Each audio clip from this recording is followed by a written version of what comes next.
Welcome everyone to another Kingly Decree. Thank you for joining me this Friday evening. Yes, it's a premiere. No, we're not live, but I'm so glad that I can at least bring you something here this Friday. It has been an interesting beginning for months, these past 4 months, as far as not even having guests or anything like that. The Father has had me do teachings upon teachings upon teachings, and then we enter into this break area um, of kingly decree, and I really felt led to allow um, someone come in and actually share their testimony with us this evening, and we'll get to that person in just a moment. So, thank you all for joining. Here, as always, let's just go through some of our quick work. Kingly Decree is live every Friday at 8 p.m. Central Standard Time, except for right now, it is being premiered, but we're still allowed to have some content. The Father allowed us to have this opportunity. The Monday morning routine with Jesus is live every Monday at 6:30 p.m. or a.m. Central Standard Time. That will not change. Next week, a lot has changed. So we will still have our Monday morning routine meeting. And the remainder of the week, we are off for the rest of the week, unless the Father has me do something on Saturday or Sunday, like before. The men's ministry, there's not going to be one on Tuesday. You guys have the night off again. But if you're a gentleman and you would like to join us, a good group of men, we meet on Tuesdays at 7 p.m. Central Standard Time on Zoom. Go into the link in the description and sign up. Chat is usually, or Zoom is usually open at 6:30 p.m. for worship and chat. Um, but the regular meeting is at 7. And I've noticed that I have the weekly lineup.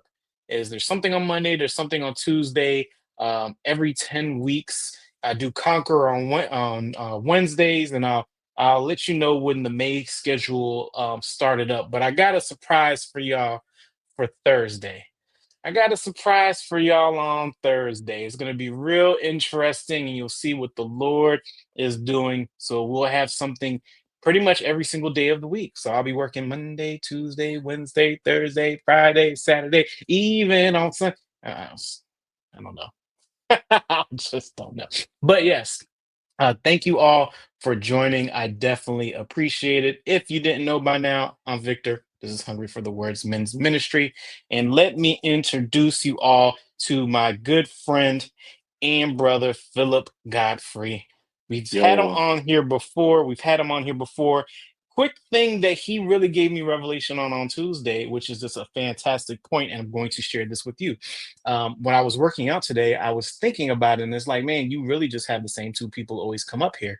But the point that you made on Tuesday about the importance of knowing who you are placing in front of the people that you are teaching, or leading, or who's watching, and it's how it's your responsibility to know the person that you're allowing to talk. And I think that is one of the main reasons why it's just been you most of the time, sometimes Andre, and I haven't really had anyone. I haven't been led to ask anyone else to come up here, if that makes any sense. And I think you made a fantastic point about the importance of understanding who you're allowing to speak before, I guess, your YouTube viewership or the men in the men's ministry or however that may work. So thank you for doing this. Thank you for joining.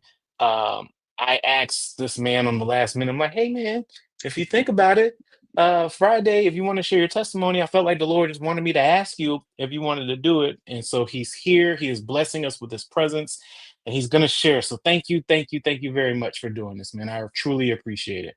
my pleasure. Appreciate the invitation. And yes, I want to let everyone know that he didn't tell me what we were going to be talking about. I mean, he kind of glanced over it, so we'll see how things go. But to your point about Tuesday, like yes, it's always an honor when people share the influence that the Father has given them, and with me. And so I don't take it lightly, and I understand, like as a leader of any arena, whether it's your family or something different or larger, that we should be as leaders very intentional about what we expose people to and who. And so I don't take that lightly. So thank you guys for having me. Yeah.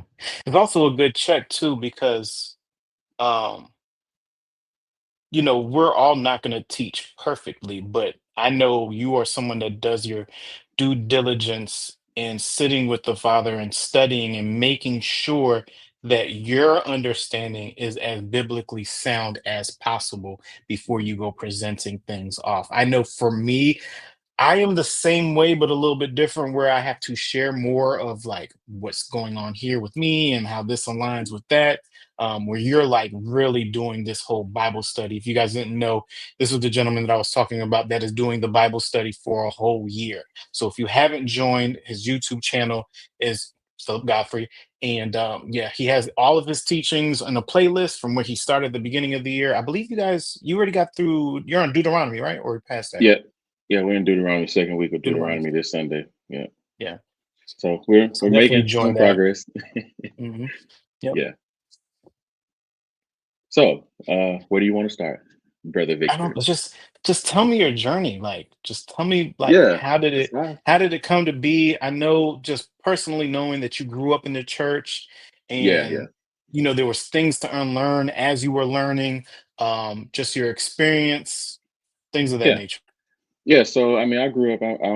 For those who are in the states, grew up in the South. I'm in Alabama. I grew up in Alabama, and I did grow up in church. So I went to church primarily every week. Family church. My grandmother was there. It's a church that she had gone to. My parents had grown up in the church. Both my parents had actually met at this church, and so that church and the church was very integral in growing up. But as I began to get older, I began to kind of have a few more conversations and different questions and different things. And I remember I wasn't one of those kids that people say like they got baptized at an early age. I wasn't. I grew up in a Baptist church.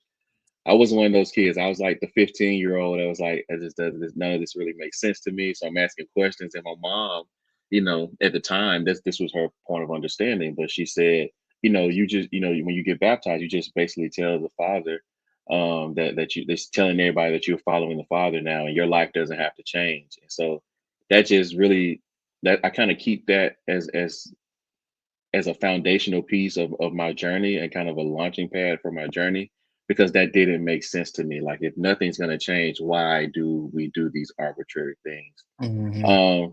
But eventually, that I was about 15 or 16. I was at a boarding school, so I was away from home. And when I was away from home, I spent my high school years away from home at this boarding school. And so down there, I didn't really read my Bible or anything like that. We didn't go to church or anything. I was there like all the time, like full time, so weekends and everything.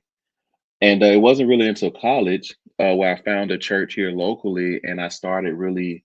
I was being taught the word. I was being taught faith of the word based church, and so I began to kind of evolve into the deeper things, an understanding of the Bible, kind of how it works. And all of those things up until that point, even all the churchianity that I had lived through and all the religion that I had kind of been exposed to, it still helped shape and mold me. But I began to kind of understand who the Father's heart and His nature, and that's where things, I would say, college for me is where things really began to like launch pad off. I mean, I did some wicked wild things in college as well, but it was also a launching pad kind of season too. So, question with you when you're saying like a word of faith-based church, can you explain that Yeah, to the people?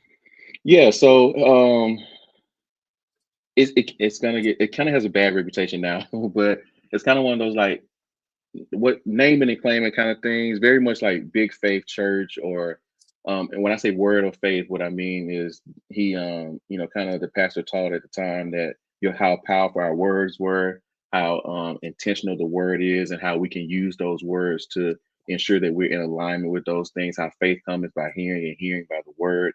So everything was built around the word. It was also built a lot around like confessions, a lot around like declarations and different, and while those things aren't in and of themselves aren't inherently bad, that's kind of the foundation of it, is really like, hey, speaking the things out that be not as though they are, calling things in that and all those things. So that's what I would say. But it was the first time that I was exposed to someone saying like, hey, this is what this text meant. Prior to that, growing up in that the church that I grew up in, it was just like a lot of it was a church, old school. They hooped and hollered and all that different type of stuff, and like the same, you The know, lady had the tambourine. Yep, same like 25 people came to church every Sunday. It Mhm. just wasn't, it was just an environment where you just did stuff kind of out of rhetoric and out of habit. And so the other church was when I really saw people like, worship was high and the word of faith church, like worship was high and people were believing the Father for things I had never even considered. That's the first time I saw someone in full-time ministry. Before that, everybody was bivocational, where they were, a pastor, but also had a job as a full-time job as well. So it was just an entirely different environment. That Word of Faith Church, they had built like this huge 7,000 seat sanctuary. So it was a big shift from a small family church, into this new environment. But that's kind of what I mean by Word of Faith. Yeah, so that is interesting because in it all, it's not bad in itself because we do know life and death resides in the power of the tongue and all of Mhm. that. But I think it's when you're naming and claiming things that aren't in the Father's will, Yeah. for you, where that stuff can get dangerous. Hmm. As well as if you're just declaring somebody is healed and then taking them off of medicine when they really Hmm. need the medicine, that's kind of dangerous, as well. So as you were going through this and then you say you started going through college, but what was the religion part in the beginning of the church, or was it through this word of faith church, or how did you come to start finding yourself through college? It was really the Word of Faith Church. That was the first time that I wanted the Father for myself was in college, if that makes Mhm, sense. So mhm, like no one was, you're in college, like no one's making me go to church on Sunday. I'm getting up, no matter what happened Saturday night, I'm getting up, going to church on Sunday. I was going to Bible study. My wife and I, one of the first dates that we went on was we weren't really dating. I just said like, hey, you want to go to Bible study with me? Because I was a business major, and so a lot of my classes were in the evening. And so there was like a few semesters where I didn't have class before 4:30. So there was a noon Bible study at the church, and I would always go to noon Bible study. So it became like a habit and became a practice in my life where I was actually studying the scriptures and learning the scriptures. And then being exposed to like more things like deliverance ministry and what is that and healing and all these different things that I just hadn't really been exposed to. And so that was what I mean by that began to shift me because finally had the desire for myself to learn more about this mhm, God that you guys talked about. And it wasn't my mom, it wasn't my dad praying for me, it wasn't my aunts and grandmas and uncles and all those. It wasn't those things. It was me myself really living this out. And one of the biggest things, so in college, like most people, I was having fun, girls. I was in a fraternity. I had joined a fraternity. Like I was just living life. And a few pivotal things happened in college. The first thing was I met my wife.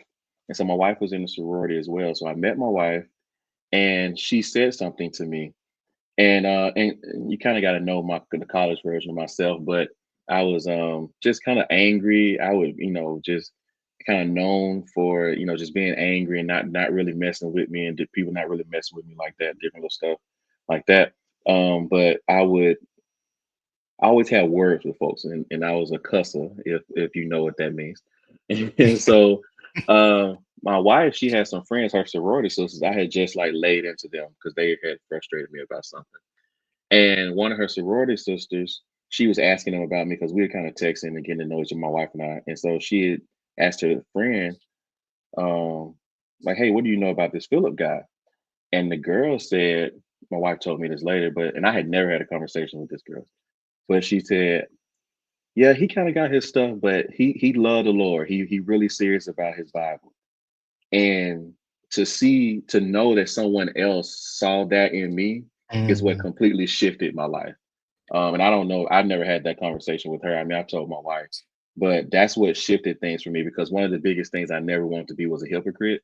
And so mhm, for me to be out here and people are like, man, no, like I know he got his stuff, I know he angry, I know he cussing folks out and all this, but he loved God. And I'm like, man, I don't want that to be the picture that people see of someone that loves the Father.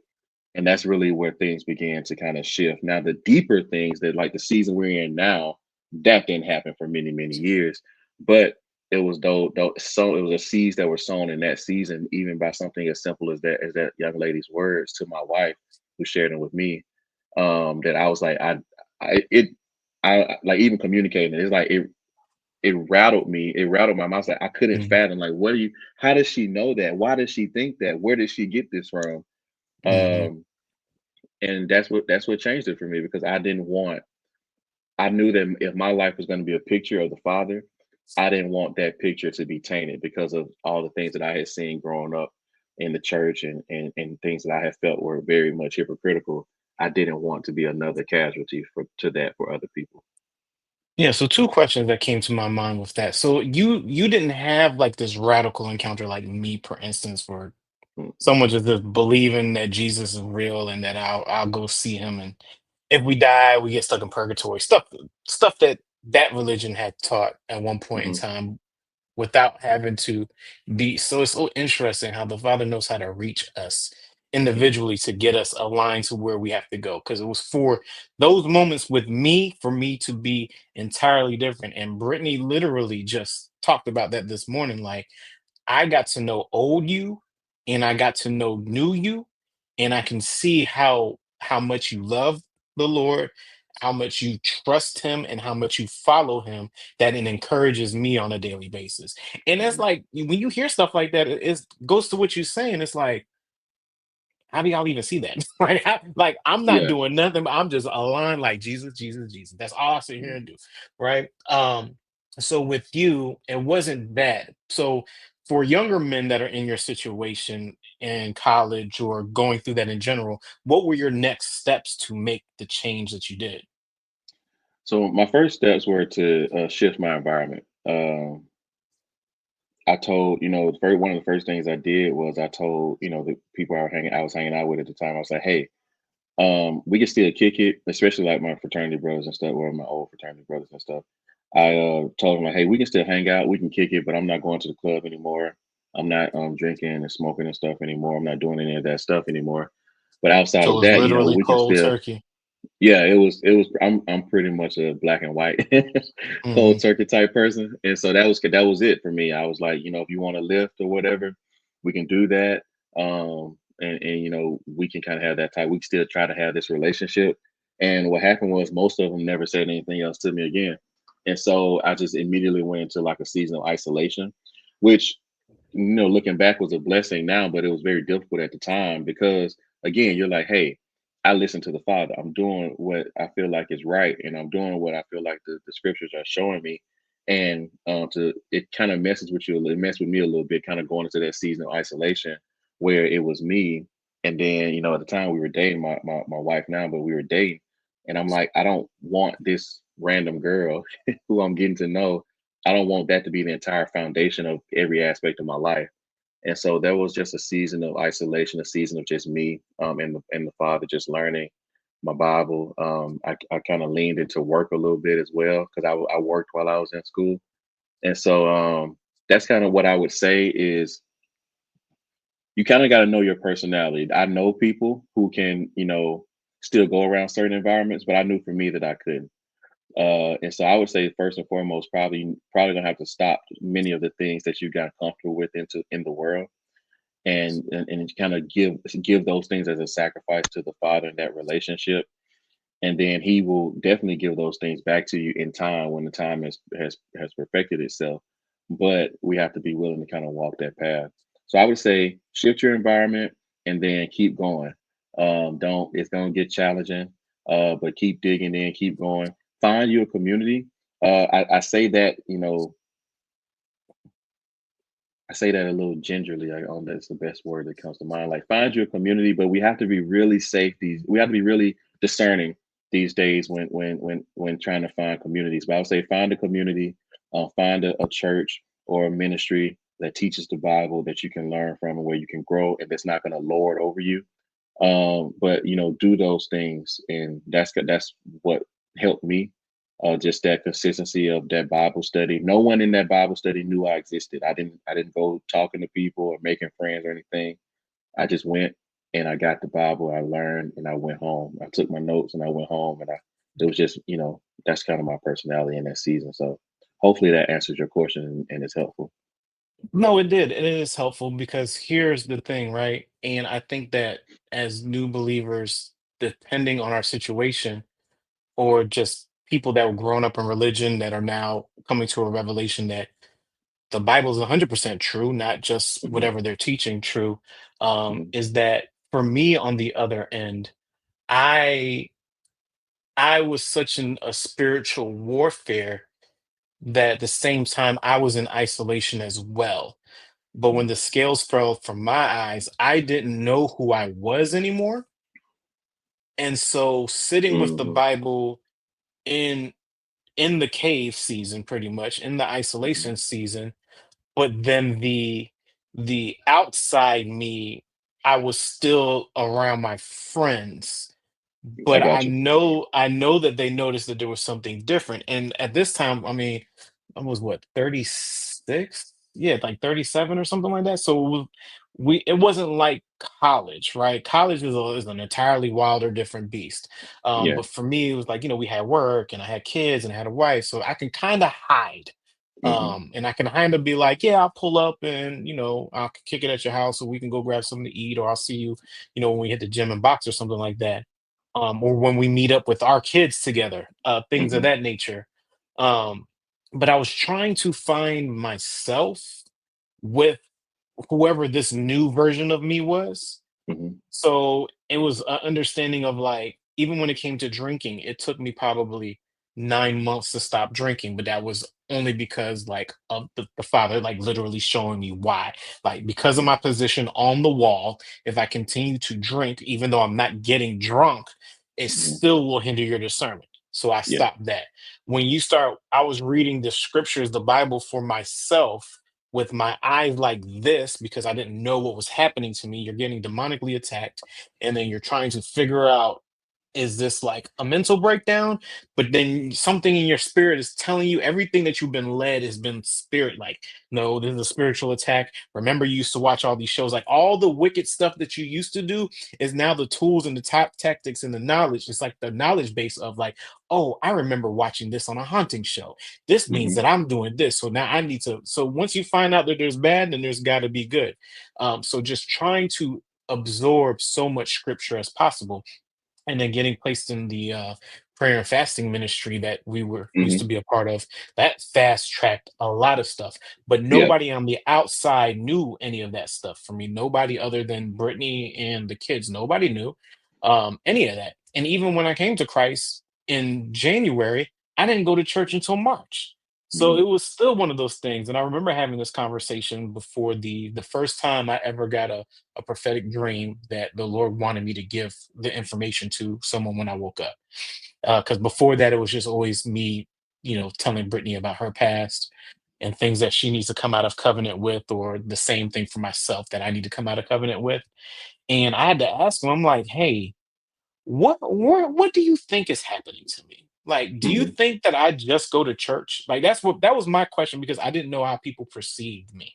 Hmm. Hmm. And his answer was like, "No, yeah, but there's a little bit more to what's going on now. Like, because yeah, when you're standing on sofas and then you're now sitting on them, like people are going to notice that you're entirely different." Yeah. No. Yeah. I think that everybody kind of everybody is a little different, but I think everybody kind of walks through very similar seasons.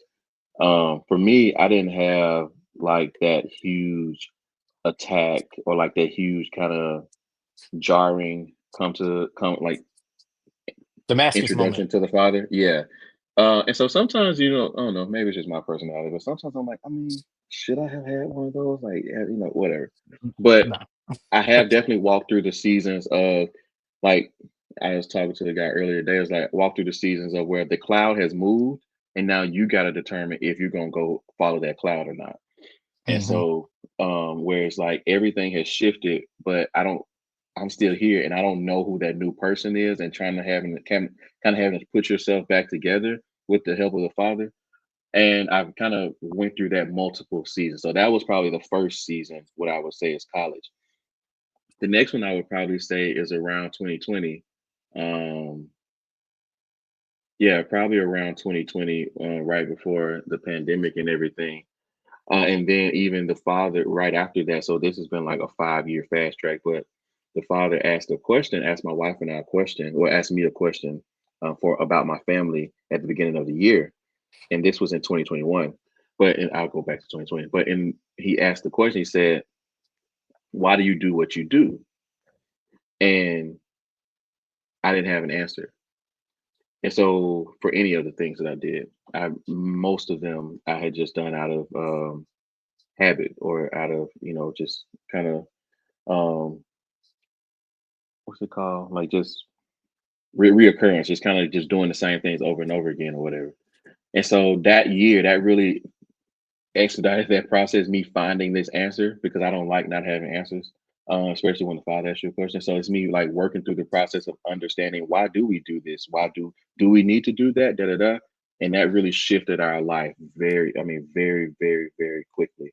But before that, the father had already kind of been working on me, in smaller pockets, because I think in 2019, I denounced privately from the fraternity or whatever, and renounced all of that stuff, and sent like a letter and all these things. And everybody around me, even my wife at the time, was like, it's not that serious. It doesn't take all that. Da, da, da. And I didn't understand why. I didn't understand the spiritual depths of it. I just understood, or I knew that the Father told me to do it, and I was Hmm. going to do it whether I understood or knew the details or not. And then, get into a year or two later, now I'm understanding what these things actually mean at a much deeper level. And it's like, oh, so you had me do this, many, many years ago. And now, I can kind of explain to others and help others through this process when there's a bigger kind of harvest time of those things. So I would just say it kind of for me it's happened in seasons or in waves for sure. We'll talk about the navigational process of that because I too have had to now, and I personally still go through this as well now, especially if like we're turning down things and it's like, well, yeah, I know y'all need it. And it's like, but we follow what the Lord tells us Yeah. to do, regardless of our situation. So the pull, especially now with your wife telling you that it's not that serious, or Hmm. I know the brothers were probably trying to get on you about why you're doing X, Y, and Z. Hmm. How did you stay so strong on your conviction by it, and how did you explain it to them? I literally just said, you don't have to understand. Like, this is what I'm doing. This is what I was told to do, by the Father, and it is what it is. And I kind of had a similar softer conversation version of that conversation with my wife as well. I was explaining to her, like, yeah, I get that it may not seem like it's a big deal. I don't fully understand why, but I have to do this. I have to do it this way. And she eventually, she went through her process, and eventually denounced. And she has a video on YouTube of her denouncing, and it has like 30,000 views on it or whatever. So it's like, Mhm, who would have ever, her, and we laugh about it all the time, but I'm like, who would have ever thought that, the seasons that the Father takes you through, where you were kind of like, I don't know if it is that big a deal, to it's a big deal, and you have to talk about it publicly. So that's how it was for me. Is just acknowledging, like, hey, I'm being obedient, and people don't understand that. We don't understand obedience. I feel mhm, like we've been taught, or we have, for whatever reason, have come to believe that obedience has to be uncomfortable. But if you're obedient when you're comfortable, it's really easy. And so a lot of times when the Father is asking us to do something, it's going to be stretching for us, and it's going to be uncomfortable, and we have to determine whether in that moment we choose to be obedient or not. Just like the Father tells the children of Israel through Moses, he said, I'm setting before you this day blessing and a curse, life and death. You get to choose. And so we get those same opportunities. We can choose the way of the Father, or we can choose to be disobedient and not follow the way of the Father. And I've had those, people say, and I say, hey, I can't take that. And they're like, but you need it. And I'm like, it doesn't always work like that. It doesn't, if, no, how I like to say is, if I can't take it, then I don't need it. mhm, Because if I believe, and we have to believe the scriptures, correct? So the scriptures say that the Father will provide all of my needs, first spiritually and then physically, as I pray that his kingdom come, his will be done in earth as is already done in heaven, and those things begin to manifest in the natural realm. Then if I believe all those things, then I have to believe and trust that if the Father tells me not to do something, or that I can't accept this, then I don't need it. as much as I think, at least in that moment. And I don't know if we always hear the teaching from that side, from that standpoint. We don't. But it's also, if it was easy, then it wouldn't require any faith, and everybody would do Exactly. it. And if you find Exactly. it being easy, then you need to ask yourself, what side of the street are you on? Mhm. Because wide or narrow. And all of it's a teaching lesson too. Like, don't get discouraged if you make those mistakes, because I've made those Yeah. mistakes, and there will be mistakes that I never make ever again. Even if it might be the leading of the Lord, I might have to sit there. I'm like, you might have to do it a different way, because the last time it looked like that, something else happened. Right. But Yeah. that's our sensitivity and our relationship to the Father, is that we have to understand that these things are uncomfortable. And as wild as it might seem to others, there's just some people that live truly off of just faith and obedience, and we don't understand it either. Like, Mhm. y'all don't understand it. I don't understand it. I just know I'm not supposed to lean on my own understandings, and we're just doing it, and then things happen. I mean, Philip knows we'll sit here on Tuesday calls and we could just share hits of the week. Like, hey, this happened, I did this, Yeah. the father made this move, and then that happened. It's just when you're living like that, it's two parts. Yes, you will be on your face a lot asking for all the things, and then he'll Mhm. give you what you need, not what you want. And then you're like, I don't know why I ever questioned you. And then the next day you're back questioning him You're all back over closer. again. It's cycle. You're right in the circle again.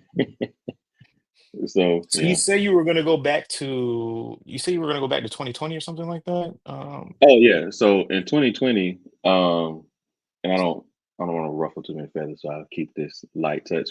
But in 2020, what kind of happened was I saw when the pandemic happened, the Father really began to open my eyes spiritually, and I began to have more dreams and visions and things where I was seeing things and they were happening, and it was kind of weird. I One thing I will say, I had always felt, not felt, I the earliest I remember the Father speaking to me regarding my life and purpose and ministry and whatnot was like 9 years old. Growing up in church, there were times when, like, it's might be weird to hear, but there were times when I would be sitting in the pew and the pastor would be preaching, and I was like hearing the words he was saying before he said them, like the entirety of the sermon. um and it was just a weird kind of occurrence that when it happened. But and so I kind of always knew that my life uh was destined for, like, the service of ministry to the Father. I didn't know Mhm. what, because at the time I had only been exposed to, pastors. And, I just, and the type of pastors that I had really seen at the time, I didn't want to be like them. And so, anyway, that kind of give a little bit of that backstory. But in 2020, what happened was, like, I began to see a lot of dreams and visions and different things. And then we had our youngest, and I was off work for a period of time with, like, the parental leave and whatnot. And I saw the shift in my family, with me being in the house, and then, with us not going back to work and different things, me being remote, I began to see the shift with me being around more. And that's when the Father began to deal with me about the assignment, my at least my assignment, and the assignment of fathers in the text, in the scriptures. And Mhm. that's where things even begin to go even deeper, because now I'm studying the text from a different standpoint. I'm beginning to, my discernment is heightened. The Father's revealing to me kind of the plans and plots of the enemy, at the like national scale, but also at very smaller scales as well. And it really shifted my relationship with the Father, and it helped begin to spur on, like you said, the change that your wife sees in you. My wife began to see those things in me as well, with me being around the house more. And 2020 was definitely like being shot out of a cannon almost. Uh, right before 2020, I had done like worship nights and doing ministry stuff and different things like that, and really, it just everything just kind of evolved, to where ministry was from the house, and we were just really in the face of the Father. We were pulled away from other ministries, so it's another season of isolation, but there was purpose again in this isolation. So hopefully that makes sense. As I feel like I'm rambling a little bit. No, it doesn't make sense. But I'm glad you brought that point up because this is the second time that you kind of have mentioned isolation. Mhm, Be careful with your community, then going into community, then being pulled into isolation again. Um, mhm, what is your thoughts as far as that goes? I can share with mine, and I've shared this before. It's like 3 year ago me, I'm in the trenches, like I don't need to be yeah, in nobody's church. I'm not listening to y'all. I don't want no man to lay hands on me to cast these things. I need to know God for myself. But yep, now, 3 years later, on the other side of it, at a church that the Father has literally placed me in, and has grown such an amazing relationship in that place. And not to mention just what Hungry for the Word is with men gathering together, that, mhm, you know, the text does say that we need community. Like we cannot mhm. have the lies of the enemies saying that you don't need people. Every teacher's false. Like Brother Andre always says, throwing out the pastor with the bathwater and all that stuff off of one mistake. So in a sense, what are you saying with as far as like community would go? So what I meant by isolation wasn't necessarily like an absence of community. I would just say like a downsizing of community from what we have been used to. Mhm, So the first time, like college was essentially an absence of community. Maybe I mean like one or two people outside of my wife. This time we had more people around us, but since we were shifting, it was getting just more difficult to connect with people who weren't shifting, if that makes sense. mhm, So I do agree with the need for community. The thing that I struggle with is as a leader, I don't want to force people into an environment without having, I guess, without having taught or having explained discernment to them or understood their understanding of discernment to a level where people get in situations where it's actually harmful and mhm, it creates more harm. It creates more longer term harm than good for them. Because unfortunately, there are very much predatory situations in this space. mhm, But no, I do agree with community, especially if you can find good community, solid community. One thing that I didn't understand about community in in those times was the seasonality of community. And that there are people who you are doing life with for seasons, and they're going to be people that you're going to do life with forever and mhm. really help asking the Father to help you differentiate between the two so that when things begin to pivot or things begin to change, you aren't struggling to let something go that that was seasonal from the Father's point of view, if that makes sense. So No, I don't dismiss community. I yeah. definitely agree that there's a need for community. I just want people to find a strong community and be strong enough to be in community, if that makes sense. No, that does make sense. And also, as far as us being leaders and like watching people, the other leaders on YouTube kind of have little mini meltdowns when people tell them that my season is done with you at the church. Hmm. We all need to be mature enough and sensitive enough to understand who we are supposed to do life with, who are we supposed to minister to for a season, um, and be able to release people when it's time to release people. Yeah. It's one of those things where you can find yourself bound in a place. We've heard testimonies like this where the Lord will say, if you continue to sit in that seat, your opportunity will miss you by, but your loyalty is blinding you Hmm. to whatever it is that the Father is calling you for. So, like when I first started to go to church in Charlotte, the only church that was there, which was like 8 minutes from my house, was Elevation. Elevation was great because I just found a sermon. Well, Brittany showed me a sermon, and that sermon led me to go to that church. And in that church, I got involved, and I was doing, the lights and the production. And then that's when me and Brittany got married, got baptized together at the same Hmm. time. At. Hmm. Um, but then we were told to move. But when we moved, we went to this other church, this local church here that's Hmm. just as big. And then that's where my kids got baptized, right? It's through, their understanding of how they were teaching it. But that's also one of the things that I do Conquer series through and the men's ministry through. Hmm. Now I no longer go to that church because that church does not suit my family dynamics. And now I'm Hmm. at the perfect church that I pray that this is the last stop unless he's Mhm. moving us somewhere. Um, that now this encompasses everything that we need for. But if you get yourself tied up in community, like I'm tired of going from church to church, or I'm just going to sit here, I'm going to go to the closest one there, I can honestly say you're doing yourself a disservice Mhm. by doing that. And not to like shameless plug hungry for the word, but I love the simple fact that this is an area where if you don't have a church home, or if you're just looking for fellowship or a little bit more from what the church is doing, you can find this here. I get so much myself just talking to y'all on Tuesdays or doing this that I don't get in my local church. I just don't. Like Yeah. I just don't. And like tonight, for instance, I talked about Barnmen before. After coaching today practice, I'm gonna go to Barnmen. It's a group of 40 men that we meet and pray. Like you can't pigeonhole yourself. I can't sit here and be like, well, I'm a leader. Everybody need to come to me, and I got the Bible and I know all the stuff. Like, no, you need Exactly. to surround yourself with air Exactly. in areas where you can grow, where you can Mhm. grow and you can trust enough through discernment that you won't get used and abused or find yourself in those situations. And Yeah. if you ever have found yourself in any type of church hurt, forgive and let go and let God lead you to another place, Yeah. because if you continuously hold on to that church hurt, every church that you're going to go to, as soon as you see one thing that One reminds thing. you of your past trauma, you're going to bounce up out of there. Yeah. And I definitely I agree with that.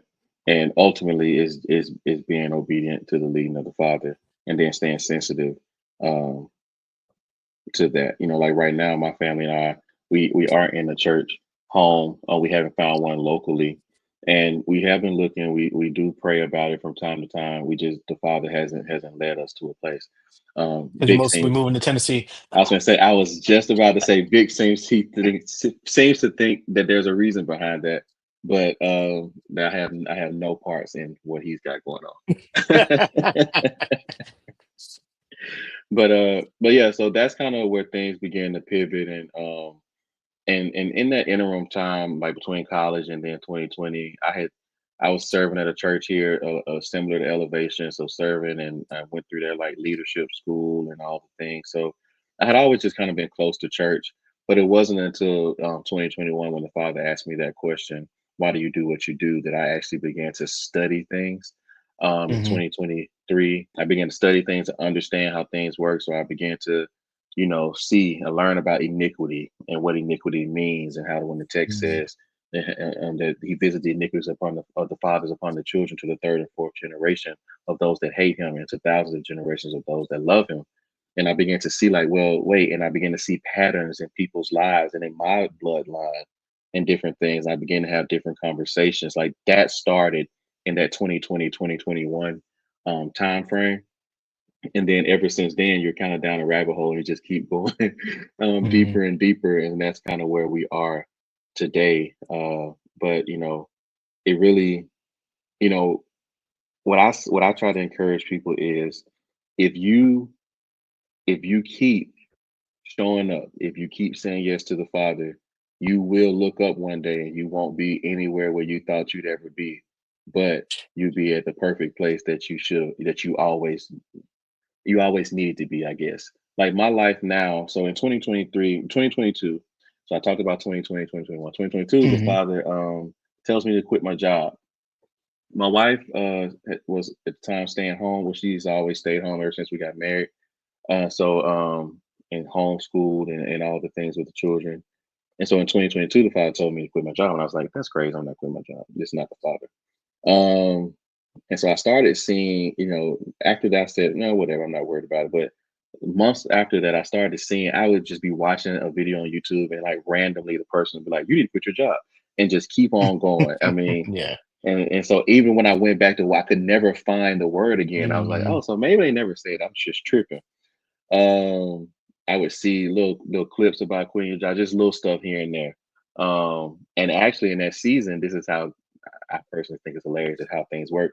That season, work actually got better for me. Like it got easier. Like in a previous Hmm. season, I kind of been frustrated in different things.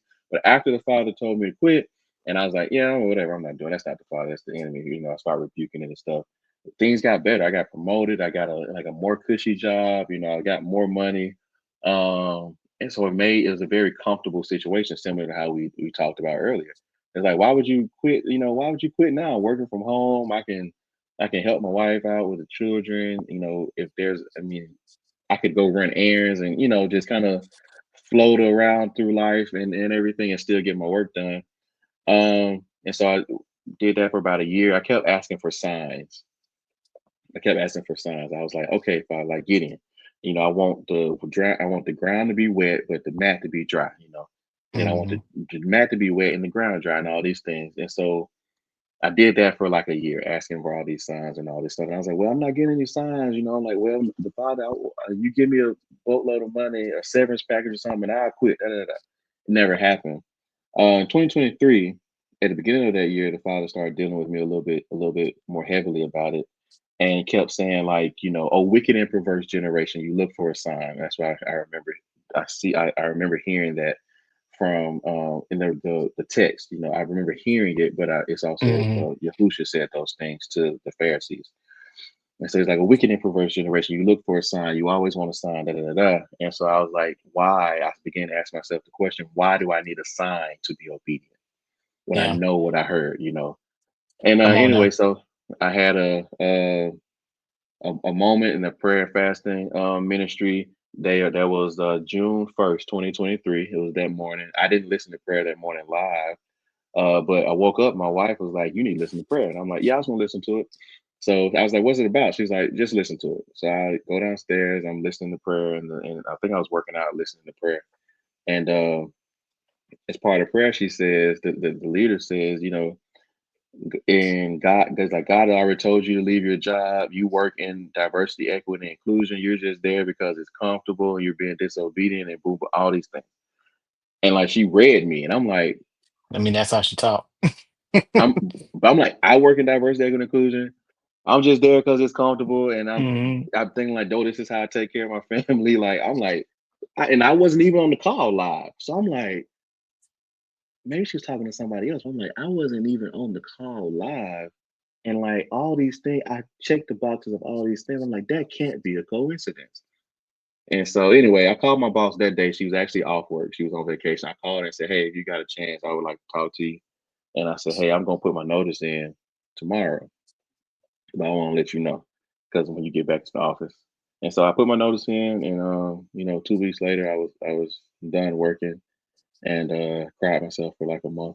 But here we are today, But Well, tell us about the maturation part process through that, because there's got to be a level of from man maturity and spiritual maturity yeah, from from quitting your job till today.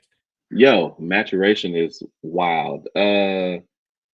And I've really found, so there are a few things that I want to anchor this biblically. These are the things I found peace and hope in. Um,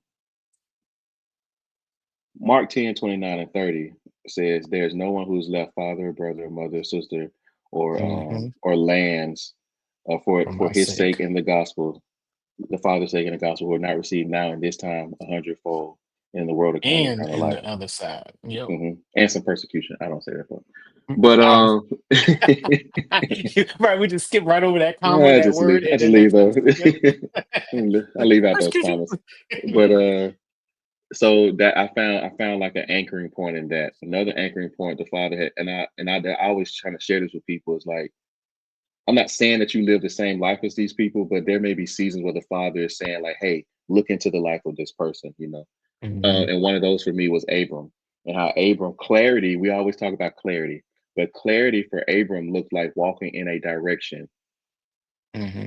No one today would tell you that that's clarity, but that's Yeah. what clarity was for him. And so, not always having to know the end game, not always having to know how it works out, not always having to know where you're going, um, but to just walk. And I found an anchoring point in that as well. And I found anchors in, like Psalms 37, where it says that David said he's been young, he's old, but he's never seen the righteous forsaken, nor the father's seed begging bread. Things like that, scriptures like that is really how I anchored myself. But the biggest one has been the children of Israel. And as I look at Exodus and Leviticus and Numbers and now Deuteronomy, and how because of the decisions that Abram made, because of the decisions that Isaac made, because of the decisions that Jacob made, how the father remained in covenant with the children of Israel. And for me, the father knew that my motivation would always be my bloodline, that would motivate me more than something for myself. And Hmm. so the opportunity to allow them the freedom to live life with the father in a different way that I didn't have initially is what motivates me. I always said it this way, especially once I started, start working. I always said, like, if my children are fighting the same demons that I'm fighting, I'm not leaving a good inheritance for them. I'm not a good man. Right. And so let me fight the demons that I need to fight. Let me fight the demons that they need to that are trying to stay around long enough to fight them. Let me kill all that stuff now so that they can live a life in freedom. And that has been the maturation process. There have been ups and downs. Every day hasn't been bells and whistles, but I can truly say that I believe the Father now more than I ever have. And one of the things, now that don't mean every moment is easy, but I believe Him now more than I ever have because I've seen it work. And to your point, Vic, I had a similar conversation. I said, no, I need to know. If you want me to teach these people, I need to know that this works. I will not tell them something I don't know. And the Father is teaching me that. And, you talk about dangerous prayers. You shouldn't say things like that. And Right. I tell people all the time, like, hey, don't, like, listen, I prayed this prayer. I 100% do not recommend, but you can do that if you like to. 10 out of 10, don't recommend. But no, I had those conversations like, no, I need to know that this works if I'm going to teach people that. And the scripture says in Matthew 6:33 that to seek ye first the kingdom of the Father, his righteousness, and all things shall be added unto you. When the scripture says that, if you want me to tell people that, I have to know that it works. That's the only Hmm. way I would tell them. And that has been, the part of the maturation process as well. But it has been, it has shown me more about myself than I ever imagined. It's shown me, as a man, how much worth I put in myself and work and providing, and how I always saw myself as the provider instead of the father as the provider and me as the steward. Hmm. Um, and when it talks about renewing your mind, like I understand so much more now about the word. Like I need to renew my mind. I went through that depression season. I went through that season of like, man, is it even worth being here? Is it even worth doing this? I went through those seasons. I went through those dark places and those valleys.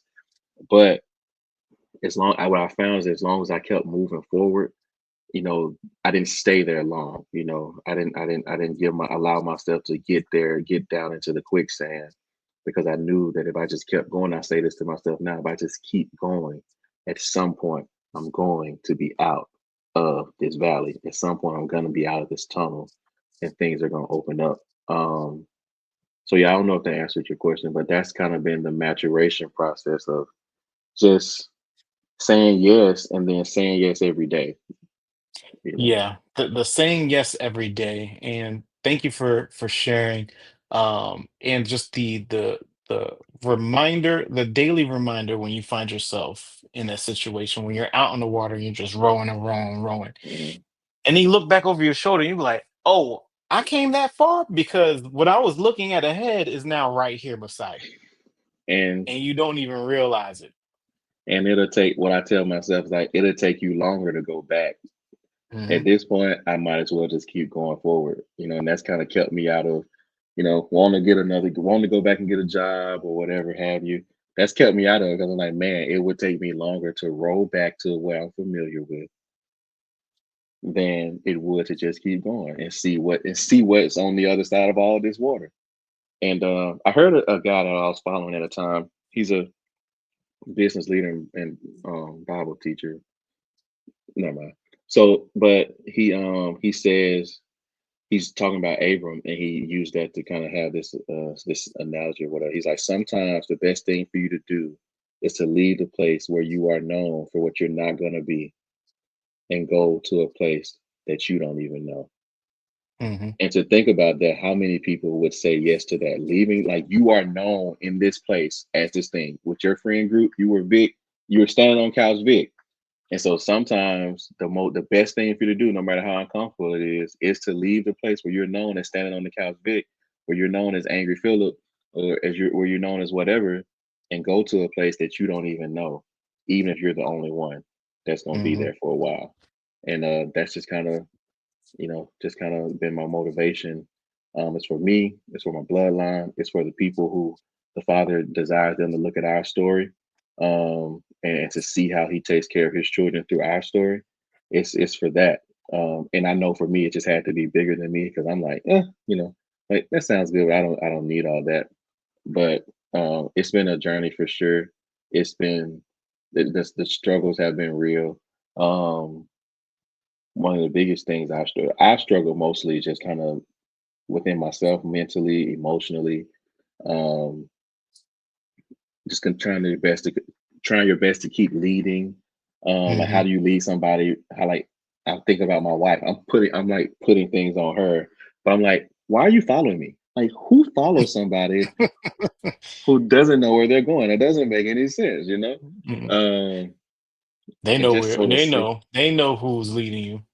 yeah, and so to see all of it, man. And now I can look back and like you said, Hmm. I can look back over my shoulder and I can see how the Father, like just for instance, so people have marriages have ended because of things and decisions that I've made or my wife has made. Like there are people who say like, "Hey, I don't want to be a part of the fraternity anymore." For an example, I don't want to be a part of sorority anymore, and then their spouse is like, "Hey, I don't want to have nothing to do with you no more."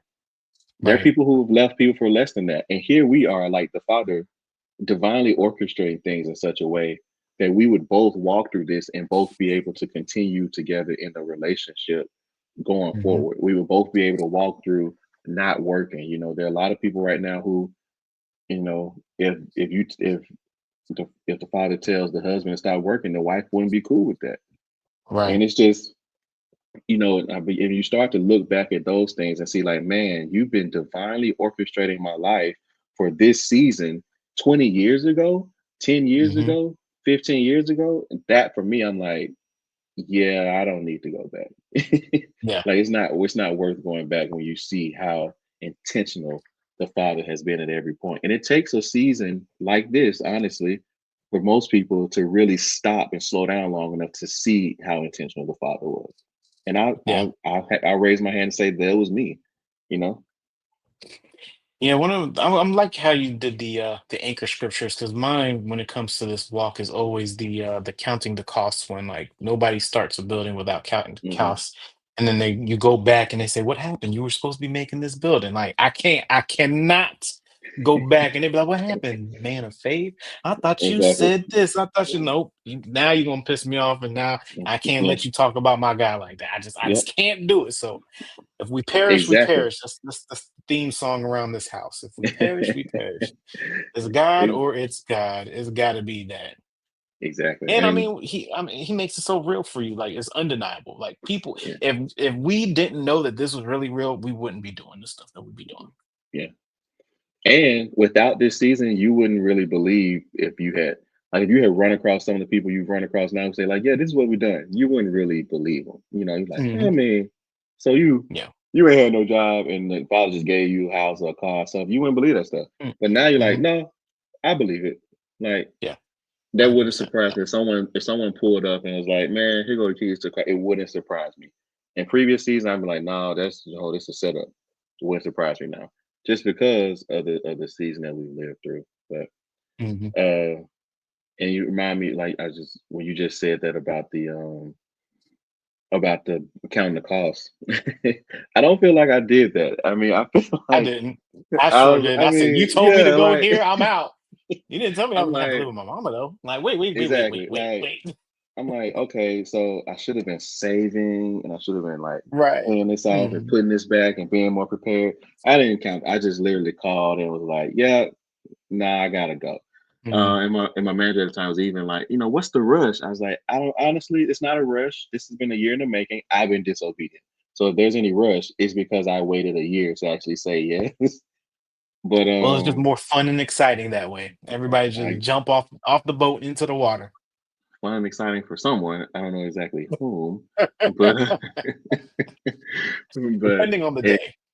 it depends on the day. But to like you said about the but like you said about the counting the cost in the building, I think about the children of Israel, how Moses had to keep reminding the father, like, hey, don't kill them because you made these covenants and everything. But if you do, the people are gonna say that you weren't ever able to do it anyway. And I just Hmm. remember that and I'm like, okay, so you're not gonna leave me out here because the folks gonna say they're gonna be like, man, we ain't gonna They even gonna be follow. talking about you. Yeah, they talking about you. They're like, oh boy, ain't even he don't take care of his folks. He don't, and Hmm. I know you ain't gonna let yourself get talked about like that. So Hmm. that's Bring him all. to That's all. remembrance. Hey, man, Yeah, they talking about me, but they really talking about you because I'm obedient. And so, but I remember that and how the father, no matter what they did, and we're a lot like the children of Israel. But yes. um he remained faithful and he did what he said he was going to do, whether that been good or bad. He did what he said he was going to do, and so I just take that to be like, man, he's going to do what he's told us he's going to do, Vic. And so, and for you, who everybody who's watching, like, he's going to do what he told you that he was going to do, as long as you do your part. Hmm. Now, I'm not the judge. I don't know if you can, be wicked and everything still happen. I don't know, but for those of us who are in obedience, for sure, if you do what he said he's going to do, if you do what he tells you to do, then he's going to do his part. And it may not look like you want it to look. It may not come from where you wanted it to come from. It may not be comfortable at all, but the Father hasn't forgotten about you. He will show up for you and it will get done. You just have to be open to how he does it. The children of Israel didn't like manna because they were used to meat. Hmm. But the manna, the text tells us that the manna was from the food of angels. He was for the food of heaven. And so he was divinely feeding them, but they didn't like it because they were so tied to previous seasons. And you talk about the maturation process. That was one of the biggest things is letting go, severing the ties by fire from heaven, consuming the ties and the tethers to previous seasons, because you don't want to take Egypt with you into the promised land. And so, Yeah. yeah, Can't even smell like Egypt. not at The all. people that got to go into the promised land didn't even smell like Egypt. Man, Nope. thank you so much. I Yep. just appreciate you really sharing with all of us. Since I am well in community due to my purpose and my calling, I get to hear men's testimonies in real life on a Hmm. weekly basis. And it is quite encouraging on a weekly basis to know who God grabs, how they grab them, and how he shakes them clean and restores them back to being whole. So just for encouragement for everyone out there, this can be your story. It doesn't have to look like each every man's testimony that I've heard does not look the same. Exactly. Everybody's Yeah. thing is different. Everybody's sanctification process is different. Some are longer than others. It all depends on how willing you are to be obedient and to step in faith. But he will not leave you. He will not Mm-mm. forsake you. He will Nope. not have your children begging for bread. And Yeah. you're looking at two people that said yes to being the repairers of the breach. You know what's interesting, Philip? Is that the praying and fasting ministry that we were a part of that taught us how to be the repairers of the breach is also when you had sent me an email that you saw me at that conference. Do you remember that? Hmm. Sending me that Yeah. email? And Yeah. it's so interesting that you saw that, and then my obedience in placing a video on YouTube sharing my testimony. It wasn't even a teaching one because I had several teaching ones that I Hmm. completely took off the internet. It was when I did that uncomfortable video with Brittany that you saw it, that you was like, hey, let me, and now look, we are actually sharing a whole conversation, a part of ministry that he has called me to do. That is very wild because number one, I was not going to send you that email because I think things like that are extremely strange. Because I just noticed lots of, I observed lots of stuff, and I'm like, wait, it's the same guy who I just saw like 4 months ago walking across here. What's going on? But and it's interesting because I always saw you were by yourself. So if it had just been a picture of like Brittany or a video of Brittany, I wouldn't have known because I didn't see you guys together or anything.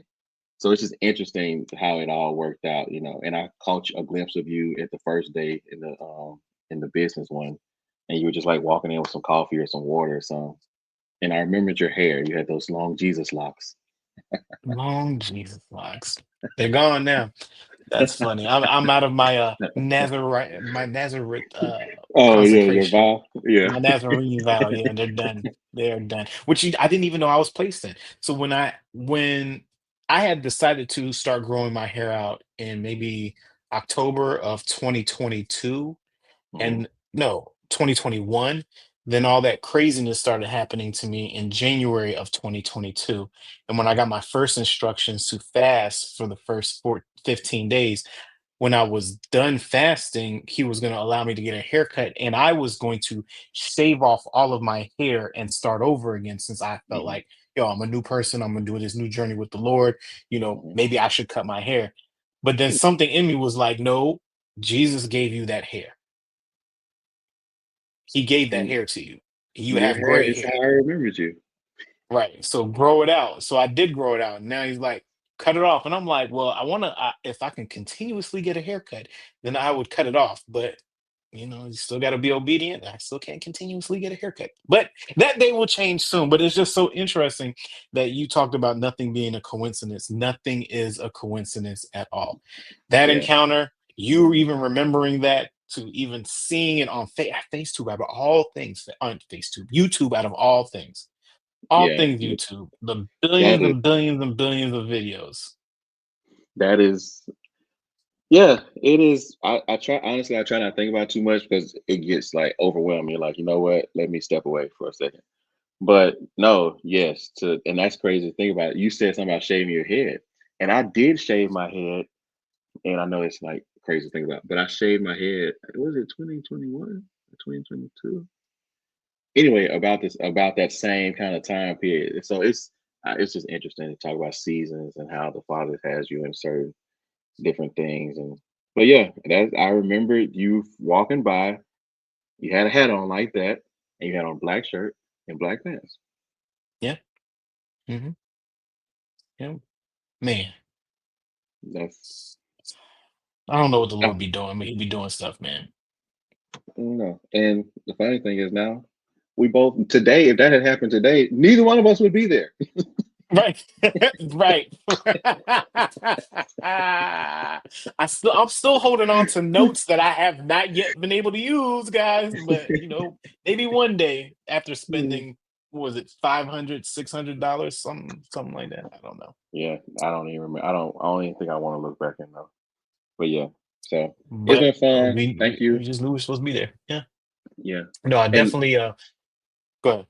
I would just say that whole even how we ended up going was so wow. That's definitely a very last minute thing. I think we didn't stay at that hotel. I know you had an Airbnb. We stayed at the Hilton because we have Hilton points. And so it was just all of it was just kind of divine. We ran into some other people down there that we knew from here, and then I Mm, started doing a men's ministry with that guy. After that weekend, it was just like so many things came out of just being there. My wife and her new business that she has, and her relationships that she has now. So right. many things came out of being there. It's just so wild to think about. Um, I'm not one of those people that's like one of those big like just get in the room type people, Hmm. but sometimes think about, I'm like, I don't know, a lot came from that room that we just were sitting in. So a lot on Well, both sides, a lot of revelation, but also community and different things. Until well, Victor how we fires me, got there. Victor fires you. Stop it. When we got here, that's when we had just first moved to Tennessee, and we are probably in like month two of like, how am I supposed to be paying for all this stuff? Hmm. Brittany's like, I really feel like we need to go.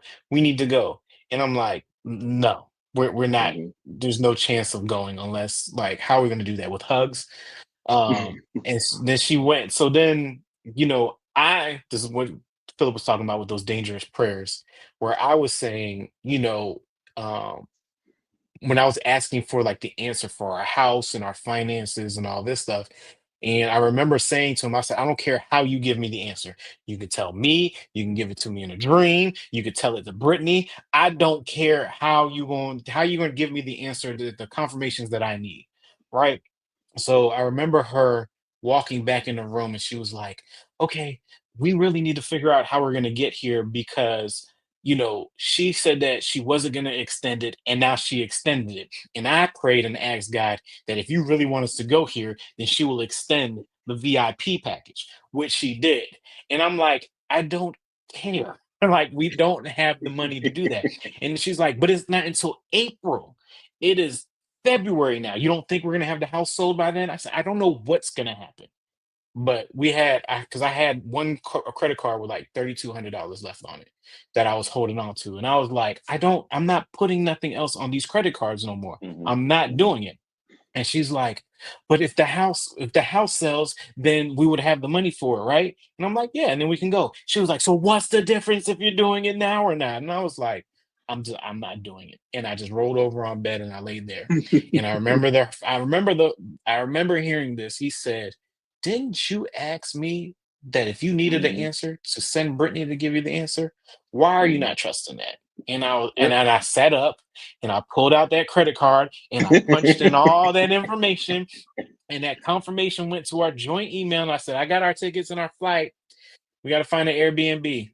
She was like, well, what changed? I said, the Lord just had to deal with me. She was like, when I walked out the room, I prayed that the Lord would deal with you.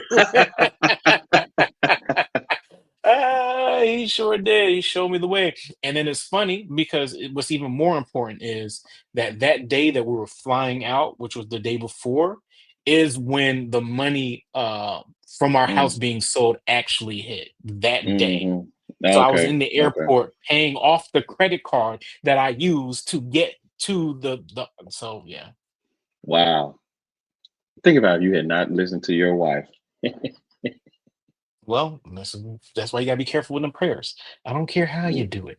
You're Send right the about that. dog to tell me the answer. Mm-mm, Like, nope, don't do it. mm-mm. Don't do No, it. no talking dog. See, no, I'm good. Just That's why I wanted to do that teaching on Tuesday. Like, do we know what we asking for? Because do. man, Yeah, well, I try to stay away from those, but yep, yeah, I definitely appreciate the opportunity. Thank you guys for having me. yep. And you can reach me. I do Bible study on YouTube, Phillip Godfrey. So you can join Bible study on Sundays. Every Sunday, even this Sunday. My brother asked me, he's like, "Oh, you're doing Bible study Sunday?" Yes, every Sunday means every Sunday. So we have a Bible study every Sunday. You can also find me on my website, philipgodfrey.com. So thank you guys again. Thank you, Victor, and Mm-hmm. hungry for the word and women and Waz and all the Mm-hmm. people connected to you. I truly appreciate you and your ministries and your obedience. And I told you privately, but I also tell you publicly that your like I reach out to Vic sometimes like how do you I don't know how you just keep saying yes.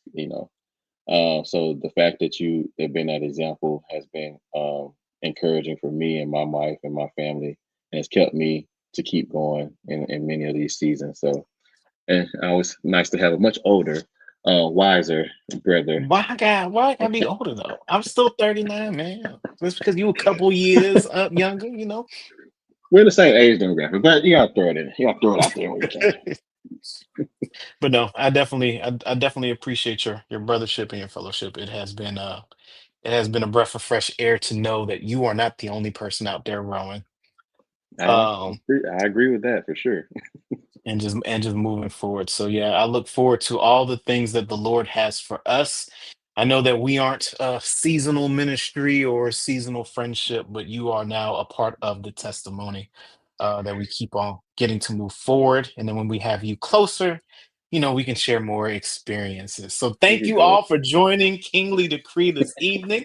His information will be in the description below. Yes, please join his Bible study every Sunday. I do while still watching basketball, guys. I do still while watching football, guys. You can do both. Trust me, you could do both.